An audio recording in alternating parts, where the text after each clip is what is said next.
사랑하는 성도 여러분, 주님의 사랑 안에 평안하셨는지요? 지난 시간에는 악행에서 돌이킬 때 하나님으로부터 응답을 받을 수 있음을 말씀드렸습니다.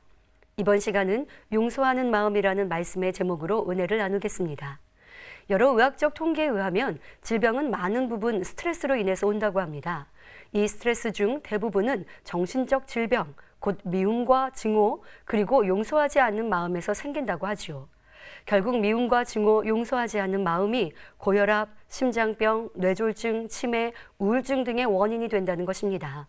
그래서 최근에는 정신과나 심리치료에 용서치료 프로그램을 활용하기도 하는데 이 치료를 받은 환자들은 분노, 우울증, 근심이 줄어들었고 자부심이 높아졌다고 합니다. 또한 스트레스를 완화시키고 혈압과 심박동을 안정시킨다는 실험 결과도 있지요. 이렇게 용서는 마음의 평안과 함께 건강도 가져다 줍니다. 이 말씀을 듣는 여러분 중에도 용서를 통해 이런 체험을 해보신 분들이 있을 텐데요. 용서할 수 없는 사람을 진심으로 용서했을 때 마음이 얼마나 기쁘고 흐뭇했는지 행해보신 분들은 아실 것입니다. 오늘 말씀을 들으면서도 이런 평안과 쉼을 가져보시길 바랍니다. 미움과 짜증, 원망에서 오는 스트레스를 내려놓고 용서와 사랑의 마음을 느껴보시고 또 가져보십시오. 그러할 때 그저 알고만 있었던 하나님의 사랑이 여러분 마음 깊이 용서와 긍휼, 참된 사랑으로 임할 것입니다. 또한 해결받지 못했던 문제가 해결되며 시행하시는 하나님의 역사 또한 체험하게 될 것입니다. 만약 평상시 여러분을 괴롭히거나 힘들게 하고 피해를 입힌 악한 사람이 큰 어려움을 당한다면 여러분은 어떤 마음이 드시나요? 세상 사람 중에는 손뼉을 치며 좋아하거나 잘됐다, 속 시원하다 할 사람도 있습니다. 하지만 선한 사람들은 죄를 지은 것도 불쌍한데 어려움까지 당하니 참 안 됐다고 생각하지요. 마음에 선과 진리가 가득할수록 자신을 힘들게 하고 해를 끼치는 사람이 어려움을 당할 때 마음이 전혀 기쁘지 않습니다. 오히려 마음 아파하며 어떻게든 돕고 싶어 하지요. 다윗을 통해서도 잘 알 수 있습니다. 자신을 미워하여 죽이고자 혈안이 되어 있던 사울 왕을 죽일 기회가 왔는데도 결코 해를 끼치지 않았습니다. 더 나아가 아버지여 라고 부르며 선한 고백을 이룹니다. 하지만 악한 사울은 잠시 감동을 입어 다윗에게 미안해하다가 이내 그 마음이 변하여 아무 잘못 없는 다윗을 죽이지 못해 안달이 되어 있지요. 자신의 시기 질투로 다윗을 오해하고 미워하였던 것입니다. 이렇게 계속 악을 행하던 사울왕은 결국 전장에서 죽게 되었고 그 소식을 들은 다윗은 금식하며 애곡하는 것을 볼 수 있습니다. 아무리 나를 힘들게 하고 이유 없이 악을 행한 사람이라도 상대가 당한 해를 보며 마음 아파했던 것이죠. 이렇게 사람의 마음에 선과 악의 차이가 상대를 용서하고 긍휼히 여기기도 하며 미워하거나 원한을 갖고 상대를 저주하기도 합니다. 그러니 하나님을 사랑하고 사랑받고자 하는 자녀들이라면 용서의 마음을 이루어야 할 것입니다. 더욱이 용서하는 마음은 하나님의 속성이요 우리 자신도 용서받고 응답받는 축복의 기름을 기억해야 합니다. 용서가 하나님의 마음이라 말씀드리니 간혹 구약 성경에 하나님께서 사람들을 멸하는 장면을 떠올리며 하나님을 오해하는 분이 계십니까? 이는 각 사건에 담긴 영적인 뜻을 깨닫지 못했기 때문이며 하나님의 사랑과 공의를 모르기 때문입니다. 성경 내용을 정확히 알면 하나님의 사랑과 용서를 충분히 깨달을 수 있습니다. 먼저 창세기 18장 19장에 나오는 소돔과 고모라의 심판입니다. 소돔과 고모라는 죄악이 극에 달한 도시였습니다. 그런데도 하나님께서는 바로 멸하시지 않고 그들을 살릴 수 있는 작은 근거라도 찾고자 하셨지요. 이에 직접 천사들을 보내어 소돔과 고모라 사람들을 살펴보도록 하셨습니다. 그리고 아브라함에게 이 일을 미리 말씀해 주십니다. 창세기 18장 20절부터 21절에 소돔과 고모라에 대한 부르짖음이 크고 그 죄악이 심히 중하니 내가 이제 내려가서 그 모든 행한 것이 과연 내게 들린 부르짖음과 같은지 그렇지 않은지 내가 보고 알려 하노라 하셨지요. 하나님의 마음을 닮았던 아브라함은 주께서 의인을 악인과 함께 멸하시려나이까? 그 성 중에 의인 50이 있을지라도 주께서 그곳을 멸하시고 그 50 의인을 위하여 용서치 아니하시리이까? 라고 조심스럽게 여쭈었습니다. 그러자 하나님께서 내가 만일 소돔 성 중에서 의인 50을 찾으면 그들을 위하여 온 지경을 용서하리라 말씀하셨습니다. 아브라함은 이에 힘을 얻어 간청을 드립니다. 티끌과 같은 나라도 감히 주께 고하나이다. 50의인 중에 5인이 부족할 것이면 그 5인 부족함을 인하여 온 성을 멸하시리이까 하며 다시 여쭈었습니다. 이번에도 하나님께서는 용서하겠다고 말씀하시죠. 아브라함은 거기서 포기하지 않고 계속해서 40인, 30인, 20인, 10인의 의인을 찾으면 어떻게 하실지 여쭙니다. 그때마다 하나님께서는 용서를 약속하셨습니다. 이미 그 땅엔 롯을 제외하고는 의인이 없음을 잘 알고 계심에도 아브라함의 청을 물리치신 것이 아니라 끝까지 들으시며 어찌하든 기회를 주기를 바라셨지요. 하지만 안타깝게도 소돔성에는 의인 10사람이 없었습니다. 그리고 그들의 악함이 그대로 드러납니다. 하나님께서 이 땅을 살피도록 보내신 천사들은 소돔 땅에 거하던 아브라함의 조카 롯의 집에 머물게 되었습니다. 하지만 사람들 눈에는 너무도 아름다운 여인의 모습이었지요. 이 일을 알게 된 사람들은 롯의 집에 몰려가 너희 집에 온 사람들을 내놓으라 합니다. 그 여인을 자신들이 취하겠다는 것이지요. 그러니 롯은 창세기 19장 8절에 내게 남자를 가까이 아니한 두 딸이 있노라. 청컨대 내가 그들을 너희에게로 이끌어내리니 너희 눈에 좋은 대로 그들에게 행하고 이 사람들은 내 집에 들어왔은즉 이 사람들에게는 아무 짓도 하지 말라 말합니다. 하지만 심히도 악한 그들은 도리어 롯을 해하려 하며 대문까지 부수려 했습니다. 처음 보는 여인을 탐하고자 하는 이 사건만으로도 소돔과 고모라 사람들의 악이 어떠한지를 잘 알 수 있지요. 그들은 죄에서 돌이킬 수 없는 한계에 달했기에 아무리 사랑의 하나님이실지라도 공의에 의해 심판하실 수밖에 없었던 것입니다. 그래도 사랑의 하나님께서는 아브라함을 보시고 롯과 그 가족을 구원하고자 하셨지만 사위들은 하나님께서 성을 멸할 것이라는 롯의 말을 믿지 않았기에 결국 죽음을 당했습니다. 롯의 아내는 롯과 함께 탈출했지만 뒤돌아보지 말라는 하나님의 말씀을 어기고 소돔에 미련이 남아 뒤돌아보므로 소금 기둥이 되고 말았지요. 이렇게 소돔과 고모라의 심판을 통해 하나님께서는 한 번, 두 번 잘못하니 곧바로 심판하시고 멸하신 것이 아니라 또 살피시고 깨우쳐 주시며 어찌하든 기회를 주시고자 하시는 분임을 알 수 있습니다. 그러나 사람이 심히 악하여 자신이 멸망을 자초한 것임을 깨달아야 합니다. 지금도 하나님의 사랑의 권면을 듣지 않고 악의 악을 쌓아간다면 당장 심판을 당하지 않는다 해도 결국 사형 선고를 받은 것과 다를 바 없다는 것을 기억해야 합니다. 다음으로 출애굽한 이스라엘 백성들이 가나안 땅으로 들어가는 과정에서 하나님께서 그 땅에 살고 있던 아모리 족속을 진멸하게 하신 것도 마찬가지입니다. 하나님께서는 아브라함 당시에 가나안 땅에 살고 있던 아모리 족속의 죄악에 대해서 잘 알고 계셨습니다. 또 그들이 이후로 더욱 악해질 것도 아셨지만 400년간 참고 기다리시며 그들에게 기회를 주셨습니다. 창세기 15장 13절부터 16절에 내 자손이 이방에서 객이 되고 그들을 섬기겠고 그들은 400년 동안 내 자손을 괴롭게 하리니 그 섬기는 나라를 내가 징치할지며 그 후에 내 자손이 큰 재물을 이끌고 나오리라. 너는 장수하다가 평안히 조상에게로 돌아가 장사될 것이요 내 자손은 4대 만에 이 땅으로 돌아오리니 이는 아모리 족속의 죄악이 아직 관영치 아니함이니라 말씀하셨습니다. 즉 아모리 족속의 죄악이 아직 관영치 아니했기에 아브라함에게 그 땅을 허락지 않으셨던 것입니다. 그리고 오래 참으시며 기회를 주셨지만 아모리 족속은 돌이키지 않고 악을 더 쌓아가므로 결국 죄악이 가득 찼을 때에 그 땅을 이스라엘 백성에게 주셨습니다. 더 이상 죄에서 돌이킬 가능성이 없을 그때에 하나님께서 이스라엘 백성을 통해 그들을 완전히 진멸해 버리셨던 것입니다. 그러나 그 가운데에서도 여리고성에 살았던 라합과 그 친족은 구원해 주셨지요. 라합은 하나님께서 이스라엘 백성에게 베푸신 놀라운 일들에 대해 듣고 하나님을 믿고 경외함으로 이스라엘의 정탐꾼을 숨겨주는 선을 베풀었기 때문입니다. 이렇게 하나님께서는 오래 참고 용서하실 뿐만 아니라 이방인 중에도 의로운 사람은 멸하지 않으심은 물론 복을 주시는 분이십니다.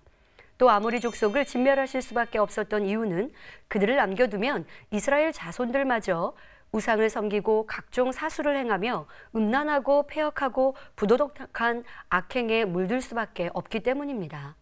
우리가 사는 이 세상에서도 사람들에게 심히 악을 행하며 사기치고 괴롭히는 사람을 사랑으로 용서만 하고 어떤 제재도 가하지 않는다면 사회가 얼마나 혼란스럽겠는지요. 죄를 지어도 잘못인지 모르고 그저 자기의 유익에 따라 속이고 때리고 빼앗는 세상이 될 것입니다. 그러기에 하나님께서도 인간을 경작하는 이 세상에 공의를 세워 운영하고 계시는 것입니다. 이런 하나님의 섬세하신 사랑과 긍휼하심을 깨닫고 무서운 하나님, 심판 하나님으로 오해해서는 안 될 것입니다. 우리의 아버지 하나님은 용서의 하나님, 사랑의 하나님이십니다. 본문 에스겔 18장 21절부터 22절에 악인이 만일 그 행한 모든 죄에서 돌이켜 떠나 내 모든 율례를 지키고 법과 의를 행하면 정령 살고 죽지 아니할 것이라. 그 범죄한 것이 하나도 기억함이 되지 아니하리니 하신 대로 악인이 돌이키면 용서하심은 물론 그 죄를 기억지도 않으시는 분이시지요. 이런 하나님의 용서와 사랑이 성경 곳곳에 기록되어 있습니다. 자, 이제 사랑의 하나님의 용서와 축복을 받은 경우를 요나 선지자 시대에서 살펴보겠습니다.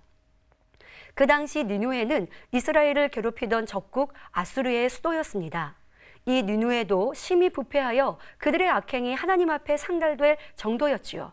하지만 하나님께서는 그들을 곧바로 멸하지 않고 회개의 기회를 주기 위해 요나 선지자를 보내 경고하고자 하셨습니다.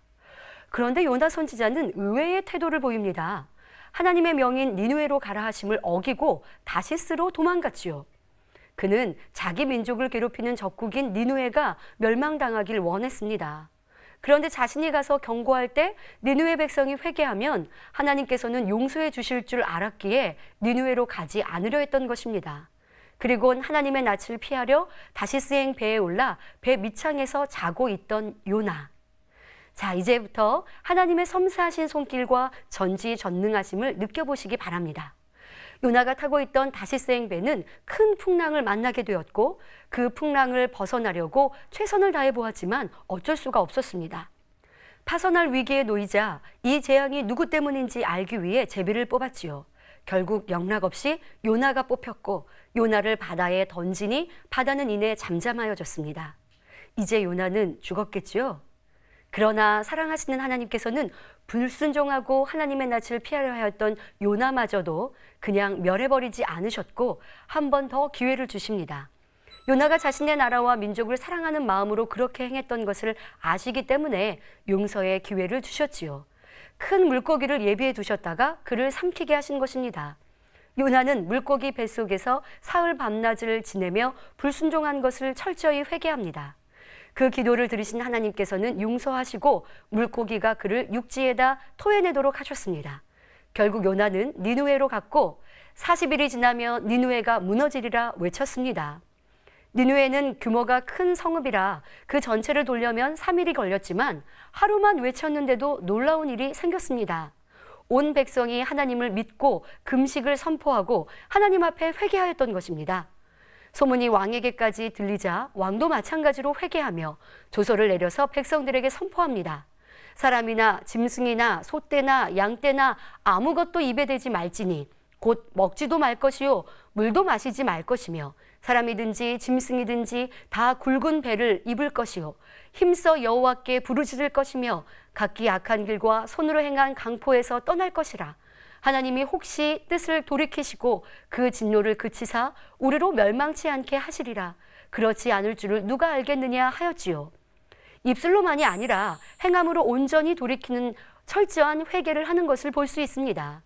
성도 여러분, 여기서 이들은 이방인들이기에 우리가 회개하면 하나님이 혹시 뜻을 돌이키지 않으실까라고 혹시란 말을 사용했지만 하나님을 믿는 우리는 혹시 하는 이런 의심을 품으면 안 됩니다. 하나님께서는 회개하고 돌이키면 반드시 용서해 주십니다. 에스겔 33장 14절부터 16절에 가령 내가 악인에게 말하기를 너는 죽으리라 하였다 하자. 그가 돌이켜 자기의 죄에서 떠나서 법과 의대로 행하여 전당물을 도로 주며 억탕물을 돌려보내고 생명의 율례를 준행하여 다시는 죄악을 짓지 아니하면 그가 정령 살고 죽지 않을지라. 그의 본래 범한 모든 죄가 기억되지 아니하리니 그가 정령 살리라. 이는 법과 의를 행하였음이니라 하신 대로입니다. 그런데 여기서 명심해야 할 것은 회개할 뿐 아니라 다시는 죄악을 짓지 않고 계명대로 지켜 행해야 한다는 것입니다. 예수님께서도 38년 된 병자나 가늠한 여인을 용서해 주시고 다시는 죄를 범치 말라 당부하셨지요. 또한 베드로후서 2장 20절에 만일 저희가 우리 주 되신 구주 예수 그리스도를 알므로 세상의 더러움을 피한 후에 다시 그 중에 얽매이고 지면 그 나중 형편이 처음보다 더 심하리니 말씀하고 있습니다. 이어서 22절에 죄를 짓고 회개한다 해놓고 돌아서서 또 죄를 짓고 다시 회개하고 하는 모습을 개가 그 토하였던 것에 돌아가고 돼지가 씻었다가 더러운 구덩이에 도로 누웠다 비유들어 설명하시며 이런 사람은 용서받지 못함을 말씀하시지요. 그러나 회개하고 다시 죄를 짓지 아니하면 용서받음은 물론 전에 범한 모든 죄도 기억지 않겠다 하십니다. 그리고 니느웨 백성들이 철저히 회개하니 말씀 그대로 용서해 주셨습니다. 하나님께서 뜻을 돌이키시고 그들에게 내리리라 말씀하신 재앙을 내리지 않으신 것입니다. 그런데 요나는 이를 기뻐한 것이 아니라 오히려 화를 내고 불평합니다. 여호와여 원컨대 이제 내 생명을 취하소서 사는 것보다 죽는 것이 내게 나음이니이다 하며 속상해했지요. 그리고는 혹시나 하는 마음에 성에서 나가 초막을 하나 짓고 그 그늘에 앉아 이제 성읍이 어떻게 되나 바라보고 있었습니다. 하나님께서는 그런 요나에게 깨우침을 주기 위해 박넝쿨을 자라게 하셨습니다. 니느웨가 있는 중동 지방은 태양이 매우 강렬한 반면 습도가 적어 그늘 아래 있으면 더위를 피할 수 있습니다. 이렇게 박넝쿨이 햇빛을 가릴 수 있는 시원한 그늘을 만들어주니 요나는 몹시 기뻤지요. 그런데 다음날 새벽 하나님께서 벌레를 보내 박넝쿨을 갉아먹게 하셨습니다. 그러자 넝쿨이 이내 시들어버렸고 아침이 되니 햇볕이 강하게 내리쬐고 게다가 뜨거운 동풍까지 불어왔습니다. 너무 더워 정신이 몽롱하여 차라리 죽는 것이 낫겠다 싶을 정도였지요. 그때 하나님께서 요나에게 내가 이 박넝쿨로 인하여 성냄이 어찌 합당하냐 하고 물으셨습니다. 그러자 요나는 내가 성내어 죽기까지 할지라도 합당하니이다 하며 하나님께 대들기까지 합니다. 보통 사람들 같으면 이런 요나의 대답에 진노할 수도 있는데 하나님께서는 참으로 감동적인 말씀으로 그를 깨우쳐 주십니다. 요나서 4장 10절부터 11절에 내가 수고도 아니하였고 배항도 아니하였고 하룻밤에 났다가 하룻밤에 망한 이 박넝쿨을 내가 아꼈거는 하물며 이 큰 성읍 니느웨에는 좌우를 분별치 못하는 자가 12만여 명이요 육축도 많이 있나니 내가 아끼는 것이 어찌 합당치 아니하냐 하시며 깨우쳐 주셨지요. 이렇게 니느웨 백성은 악독하였지만 자비하시고 노하기를 더디하시며 인자하신 하나님께서는 결코 악인의 멸망을 기뻐하지 않으시고 오히려 그들이 돌이켜 용서받기를 원하셨습니다. 그리고 요나는 툭하면 성을 냈지만 하나님께서는 이렇게 이해하지 못하는 요나에게 비유까지 들어가며 자상하게 설명해 주셨습니다. 하나님의 깊은 사랑과 용서의 마음을 느껴볼 수 있지요. 그런데 어떤 사람들은 왜 저런 악한 사람은 잘 되나? 하나님께서는 왜 저런 사람들에게 벌을 내리시지 않을까라고 말합니다. 이렇게 말하는 사람은 자신이 악하다는 것을 깨달아야 합니다. 하나님의 선에 비추어 악인을 멸해버리신다면 살아남을 사람이 거의 없지요. 하나님께서는 모든 사람이 구원을 받으며 진리를 아는 데 이르기를 원하시기에 오래 참고 기다려 주시지요. 그런 인내로 우리를 바라보시며 중심에서 회개하며 돌이킬 때 죄인 하나가 회개하면 하늘에서는 회개할 것 없는 의인 99으로 인하여 기뻐하는 것보다 더하시는 기쁨으로 우리를 바라보십니다. 또 철저히 회개하여 돌이키면 전에 지었던 죄나 잘못을 기억지도 않으심을 사도 바울을 통해 잘 알 수 있습니다. 사도 바울은 원래 예수 믿는 사람들을 몹시 핍박하던 사람이었습니다. 그는 각 집에 들어가 예수님을 믿는 남녀를 끌어내어 옥에 가두고 교회를 완전히 진멸하려고 했습니다. 그러나 중심을 보시는 하나님께서 이처럼 위협과 살기가 등등했던 그를 깨뜨려 예수 그리스도를 전하는 대사도로 만드셨습니다. 또한 철저히 깨닫고 돌이킨 그의 죄를 이후 다시 묻지 않으셨지요. 사람들은 상대의 허물을 두고두고 기억하며 말하기도 하는데 하나님께서는 동이 서에서 먼 것 같이 우리 죄가를 우리에게서 멀리 옮기시고 기억하지 않으신다 말씀하십니다. 다만 무조건 용서하시는 것이 아니라 그 언약을 지키고 그 법도를 기억하여 행하는 자에게, 즉 회개하고 돌이킨 자에게 그렇게 하신다는 말씀이지요. 이렇게 용서하시고 복 주시는 좋으신 하나님이 계신데 아직도 세상 어두움을 짝하며 죄의 짐에 고통받는 분이 계십니까? 이제 용서의 하나님, 사랑의 하나님께 철저히 자신의 잘못을 회개하십시오. 그리고 돌이켜 다시는 죄를 짓지 않을 때 용서받고 구원받은 참 평안과 기쁨이 임할 것입니다. 요한복음 8장에도 가늠하다 현장에서 잡혀온 여인을 용서하시는 예수님의 사랑이 나옵니다.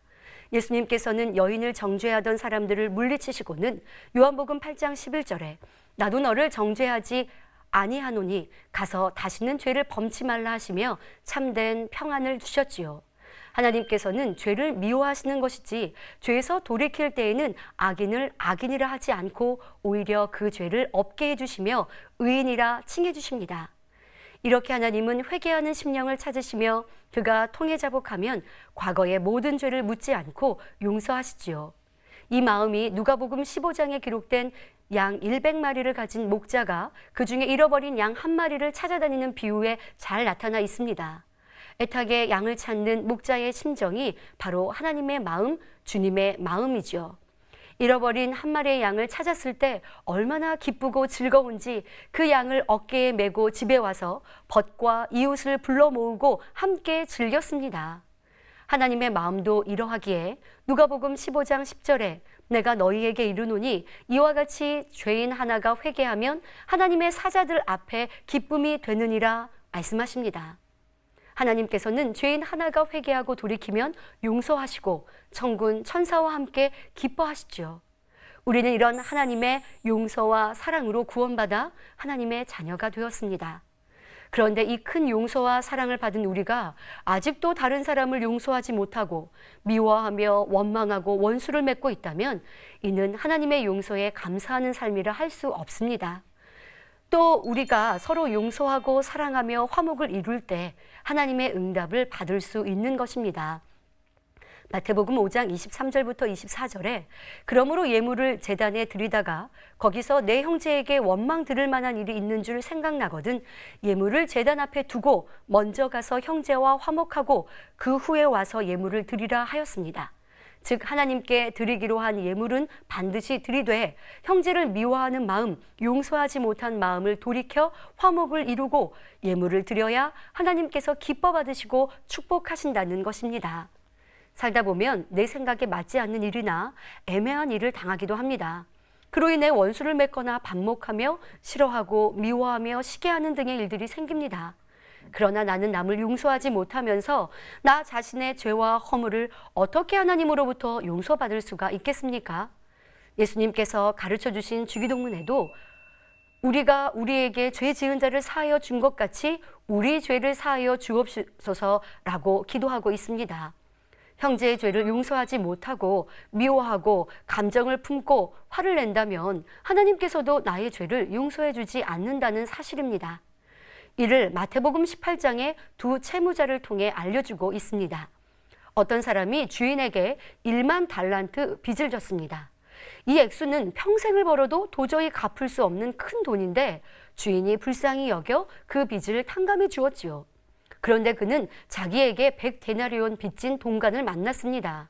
한 데나리온은 노동자의 하루의 품삯으로 1만 달란트에 비교할 수도 없는 작은 가치이지요.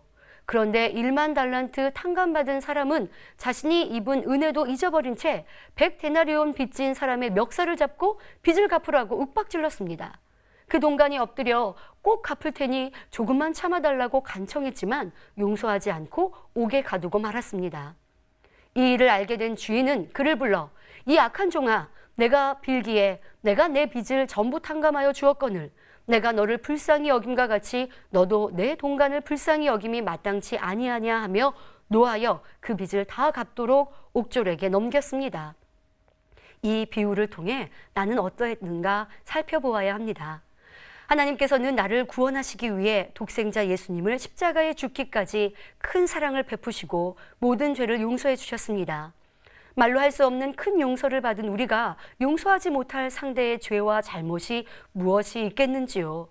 그러니 우리는 하나님과 주님으로부터 받은 은혜와 사랑을 늘 기억하여 모든 사람을 사랑하고 용서하며 화목할 때 하나님께서 주시는 평안과 행복, 응답을 받을 수 있는 것입니다. 사랑하는 성도 여러분, 이 시간 말씀을 통해 하나님의 사랑과 용서하는 마음을 느껴보셨을 것입니다. 하나님께서는 죄는 미워하되 사람은 사랑하십니다. 죄를 미워하실 수밖에 없음은 그 죄로 인해 우리가 사망으로 떨어지기 때문이지요. 하지만 아무리 악인이라 할지라도 죄에서 돌이켜 진리 가운데 행하기만 하면 용서하심은 물론 복 주시는 분이십니다. 상한 갈대를 꺾지 않으시며 꺼져가는 심지를 끄지 않고 끝까지 참고 기다리시는 예수님의 마음. 예수님께서는 이런 용서의 마음을 우리도 이루어야 함을 말씀하십니다. 마태복음 18장 21절부터 22절에 그때 베드로가 나와 가로되 주여 형제가 내게 죄를 범하면 몇 번이나 용서하여 주리이까 7번까지 하오리이까 예수께서 가라사대 내게 이르노니 7번뿐 아니라 70번씩 7번이라도 할지니라 하셨지요. 여기서 7, 7은 완전수를 의미합니다. 그러니 70번씩 7번까지는 490번만 용서하라는 것이 아니라 완전히 용서하라는 뜻이지요. 몇 번 용서하고 더 이상은 용서하지 못하겠다 하거나 저 사람은 도무지 이해할 수도 용서할 수도 없다 해서는 안 됩니다. 용서한다 하고는 상대의 잘못을 기억하고 있어서 스스로 고통받는 어리석음도 없어야 할 것입니다. 이렇게 부부간에, 부모 자녀간에, 형제, 이웃, 친구 사이에 온전히 용서하였는지 살펴보아야 합니다. 더 중요한 것은 나는 하나님과 또 하나님께서 세우신 주의 종과 화목하고 있는지도 돌아보아 왜 응답받지 못하였는지 깨닫는 시간이 되시기 바랍니다. 자신을 돌아보아 용서하지 못함으로 비롯된 미움, 시기, 질투, 판단, 정죄 등 여러 가지 악의 모양을 버리고 하나님과 화목을 이룰 뿐만 아니라 모두와 화목한 여러분이 되시기 바랍니다. 그리하여 시행하시는 하나님의 응답과 축복이 여러분 삶에 넘치게 임하시길 기원드립니다. 말씀 상고하시면서 기도하겠습니다. 좋으신 아버지 하나님, 죄 가운데 있었던 우리를 용서하시고 구원으로 생명으로 또한 응답과 축복으로 함께 하신 아버지 하나님 감사합니다. 용서하신 아버지 하나님의 사랑으로 우리는 죄사함 받았고 아름다운 천국에 이를 수 있으니 어떠한 죄에 허물이라 한다 할지라도 사랑의 아버지 하나님께 회개하여 그 긍휼과 사랑을 입는 성도님들 되게 하옵소서. 또한 이 큰 사랑을 받았으니 우리도 용서하지 못할 사람은 아무도 없습니다. 하지만 미워하였고 판단하였고 정죄하였던 모습이 있었다면 회개하고 돌이켜 이젠 참된 용서, 사랑에 있는 모든 성도님들 그리하여 아버지 하나님께서 베푸시고자 하시는 놀라운 축복을 받을 수 있도록 함께하여 주옵소서. 감사하고 우리 주 예수 그리스도 이름으로 기도하옵나이다. 아멘.